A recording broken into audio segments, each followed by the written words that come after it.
Hi, Nursing 720 students. It's Dr. Piontek here. I just wanted to do a mid-module 6 video. Just wanted to touch base with everyone and see how everyone's doing with their review of the literature. As you may have noticed, and what we had talked about at the beginning of Module 6, is that you will not have anything to post for Module 6 in the discussion board. The reason being is it gives you that extra time to develop your review of literature. So with that said, your review of literature is going to be due during Module 7. So we'll go into Module 7 in just a moment, and I can show you where to upload that. Wanted to let you know that there is a statistics quiz covering the HEVI Chapter 4 that will be due at the end of this module. And then also just a reminder to review the Terry Text Chapters 9 and 10. So just a couple of hints maybe, or some tips to help you with the review of literature. What we're really looking for is capturing components that relate to your project. So instead of doing kind of like an annotated bibliography where you take one reference and then you summarize it, you take another one and you summarize it, what you really want to do with this review of literature is think of those very important components of your project, and then find references that support or maybe negate that specific component. So it's really kind of having two sides of the story, and that's what makes a really well-rounded paper, is when you can have two critical viewpoints. So I'm just going to give you an example, and of course this topic is beaten to death this day and age, but immunizations, for example. So if we take the topic of immunizations, you're going to have a plethora of articles that will support immunizations.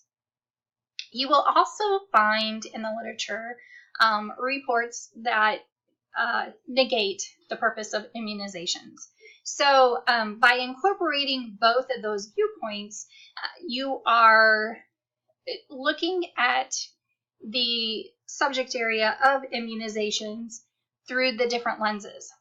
And when doing so, then you can extrapolate from the data that you gathered and looking at the evidence, which direction really holds proof, which direction really is stronger than the other, which direction has that evidence.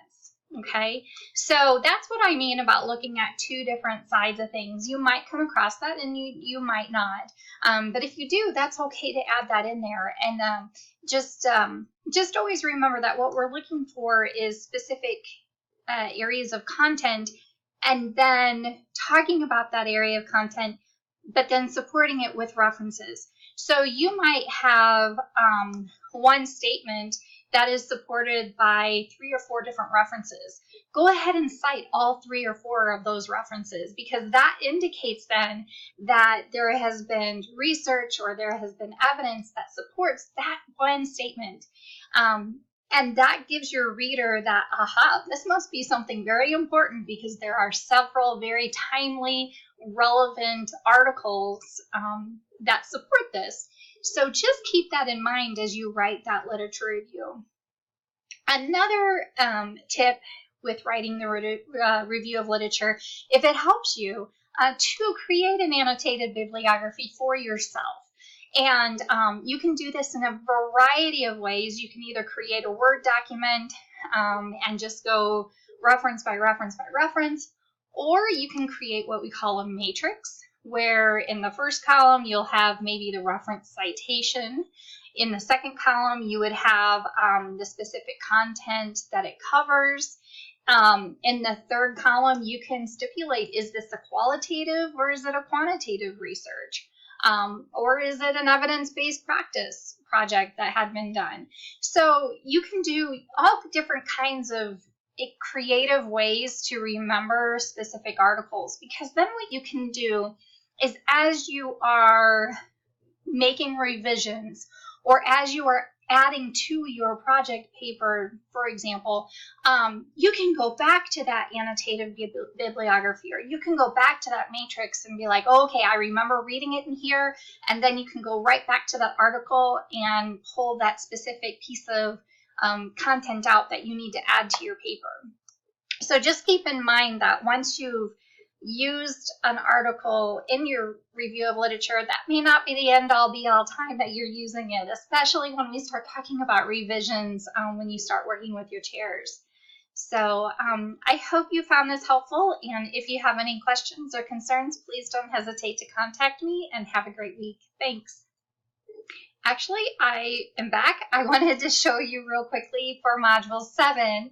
I told you we would go in there and look at that for your submitting your literature review. So if you go actually into the forum and you scroll all the way down to Module 7, you will see that here. So that review of literature will be due on the 24th of November by 11:59, and then your one review to your peer will be due on the 1st of December. Now this is a little bit different because these papers are going to be very lengthy. You know, like I said, a good lit review is going to be about 20 pages, you know, give or take. So that's why you're only having to review one paper instead of two of your peers' papers. So hopefully that will be a little bit easier to do that week.